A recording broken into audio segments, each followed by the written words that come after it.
bohong dan benar itu mesti dievaluasi kembali ya. Jangan cupet, jangan sempit ya. Ya, jangan hanya pokoknya kalau tidak sesuai dengan realita itu namanya bohong. Kalau sesuai adalah benar. Nah, jadi mesti apa? Mesti ada tambahan definisi itu. Paling tidak ya satu kalimat lah dengan tujuan untuk mendapatkan keuntungan baik pribadi atau orang lain. Itu saya kira nggak ada tambahan seperti itu. Kemudian idza ja'akum fasiqun binaba'in fatabayyanu an tusibakum bijahalatin. Ketika ada orang fasik datang membawa berita, idza ja'akum nalikane teka kum ing sampean kabeh fasikun wong kang fasik binaba'in kelawan gawa berita fatabayyanu tuan hati-hati. Kalau ada orang yang kita kenal itu orang fasik, orang nggak benar bawa berita, ya tolong jangan ditelan mentah-mentah, jangan mudah dipercayai, barangkali hoax, barangkali gosip, rumor, memecah belah dan sebagainya. Fatabayyanu maka perlu diklarifikasi, ya perlu apalagi diinterogasi dulu, perlu di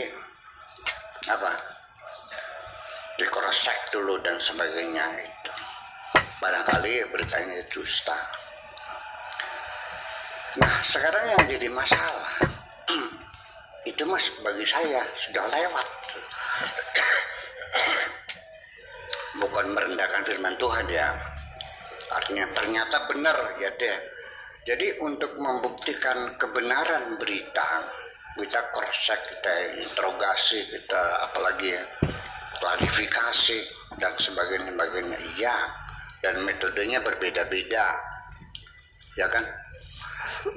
Di Indonesia ada orang yang ahli mengorek informasi lebih dalam, itu ada banyaklah seperti Boyamin, seperti saudara Aiman.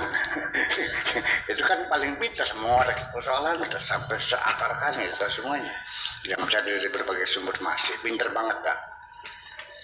Ya itu sudah jadi masalah bagi saya. Ketika Anda berbicara benar atau tidak benar itu sudah lewat persoalannya. Sekarang di era digitalisasi ini, cerita menguji kebenaran tidak berhenti di situ. Itu sudah selesai itu mah. Yang jadi masalah bagi saya ketika Anda memberitahukan kepada saya, sudah tidak lagi mikirkan benar atau tidak, tetapi apa yang kau maksudkan dengan berita itu. Maksudnya apa? Contoh sederhana, ada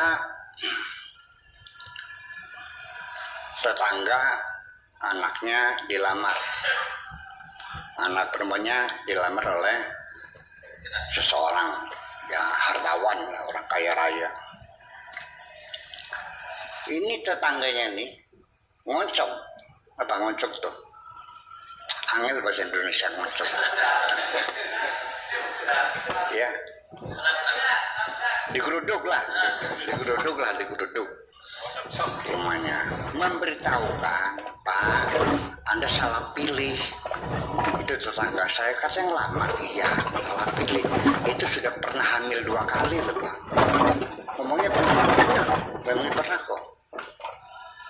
Yang dia bertanya, Anda, kalau ada orang mesti tahu seperti itu, yang saya tanya tujuan Anda apa berita Anda sampaikan kepada saya? Tujuanmu apa menyampaikan berita itu? Itu yang saya kejar, bukan persoalan benar dan tidaknya berita itu.